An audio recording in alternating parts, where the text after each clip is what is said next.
Bien, bonjour à toutes et à tous. Je suis Cyril Venturini, le dirigeant de Ciform, un organisme de formation spécialisé sur le mind mapping. Aujourd'hui, je vais vous présenter les résultats d'une étude que nous avions menée fin d'année 2014 sur l'usage du mind mapping en entreprise. Alors, cette étude a concerné des gens qui ont spontanément répondu à notre sollicitation, donc qui étaient des clients que nous avions formés ou des clients à qui nous avions simplement vendu des licences de Mind Manager, ou encore des clients, enfin pas des clients, des personnes que nous ne connaissions pas, qui nous ont fait l'amabilité et le plaisir de répondre à ce questionnaire pour promouvoir un peu le mind mapping et la vision que l'on peut avoir de ses usages. Donc on avait utilisé notre site internet et puis le début des réseaux sociaux. Alors, je ne vous cache pas notre volonté de reconduire cette étude fin d'année 2016-2017 pour pouvoir toucher un plus grand nombre de personnes via les réseaux sociaux et puis avoir une approche comparative également, vu qu'on aura 2 ans de recul. Alors, sur cette étude-là, 70 personnes ont répondu sur un positionnement sur le gain de temps. Voilà, quelle est leur vision de l'usage du mind mapping? Est-ce que ça leur fait gagner du temps? Donc on va rentrer dans le détail. Et puis après, on avait posé 4 thèmes d'usage. Est-ce que vous l'utilisez dans les réunions? Est-ce que vous l'utilisez dans les logiques de communication ou commerciales? Est-ce que vous l'utilisez dans les RH, les ressources humaines donc, et la formation? Et d'une manière plus globale dans le management. Donc on voit que là, 60% des gens ont répondu sur la partie managériale, alors que seulement même pas 30% des personnes ont répondu à la fois à la formation et à la communication. Par contre, on voit que le score le plus important, c'est donc la réunion où on a pratiquement 70% des personnes qui ont répondu dire l'utiliser en réunion.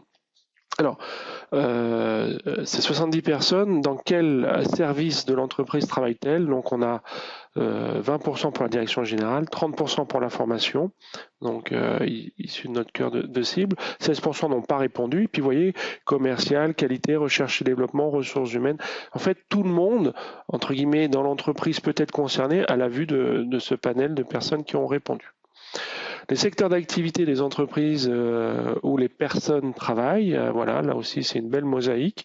On va du secteur public aux conseillers en entreprise, aux entreprises du commerce, voilà, marginal, bâtiment aussi, par rapport à ceux qui ont répondu. Formation 8%, informatique, communication 8%, industrie 10%. Alors, la question était sur le gain de temps. Est-ce que utiliser le mind mapping vous permet de gagner du temps? Donc, on a 26 personnes, des personnes interrogées qui nous disent ne pas pouvoir quantifier le gain de temps. On verra tout à l'heure ce que ça veut dire, en particulier sur leur fréquence d'ouverture. En tout cas, 38% des personnes se positionnent en disant qu'ils gagnent 1 à 2 heures et 28% des personnes entre 3 et 5 heures. Donc la somme des deux, on est à 66%, sans compter donc ceux qui sont à 14, 70%. Donc si on prenait simplement une moyenne, 3 heures, d'accord, multiplié par 47 semaines, on n'est pas loin des 140 heures par mois, puisque le temps qui est gagné, c'est 1 à 2 heures par semaine. Donc 140 heures à l'échelle d'une année, ça représente un mois de travail. Voilà ce que nous disent les gens qui utilisent le mind mapping. Alors, est-ce qu'ils l'utilisent avec un outil logiciel ou est-ce qu'ils l'utilisent papier? Donc, les personnes qui nous ont répondu sur cette typologie de questions, voilà, étaient 5 à dire le papier. Donc, on se rend compte que c'est somme toute marginal par rapport au panel qui est interviewé, puisque voilà, nous travaillons essentiellement avec l'outil Mind Manager et Xmind, et on a le plaisir de voir que d'autres personnes ont utilisé d'autres outils. Alors, tout à l'heure, nous disions que 26% des personnes ne pouvaient pas quantifier le gain de temps. Par contre, on a posé une question sur la fréquence d'ouverture des questions, pardon, des maps. Et là, on se rend compte que les maps sont ouvertes plusieurs fois par semaine par 19% des utilisateurs, au moins une fois par jour par 12% des utilisateurs, et 37% plusieurs fois par jour. Donc 37 plus 19, 58, et 12, 70%. des personnes ouvrent plusieurs fois par semaine Nemap pour travailler.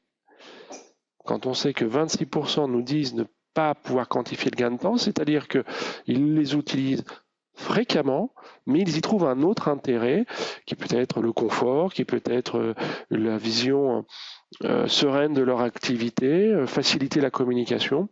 Ça, ce seront des éléments que nous approfondirons dans notre prochaine étude à venir.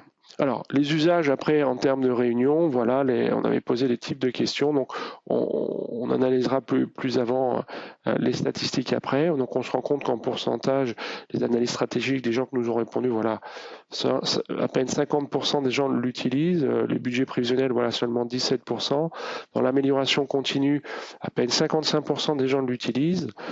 En 2014, bon, on voit qu'il y a des évolutions logicielles là qui font que je pense que cette année, on aura un gros boom. Cette année 2017-2018, prochaine étude. Dans les RH, voilà, l'animation de formation, là, voilà, 55%. Pour ma part, ça a été une surprise dans l'animation de formation ou de réunion. Voilà, donc le commerce, là aussi, c'est encore un peu marginal, puisqu'on voit que c'est là où on a des taux d'usage les plus faibles par rapport aux gens qui nous ont répondu, bien évidemment. Voilà, on vous remercie de votre attention. N'hésitez pas à parler du mind mapping autour de vous, à utiliser cette ressource si elle vous paraît utile. Et j'espère qu'on aura le plaisir de pouvoir échanger lors de notre prochaine étude à laquelle vous serez conviés en termes de débriefing, si vous y participez. À très bientôt, merci. Au revoir.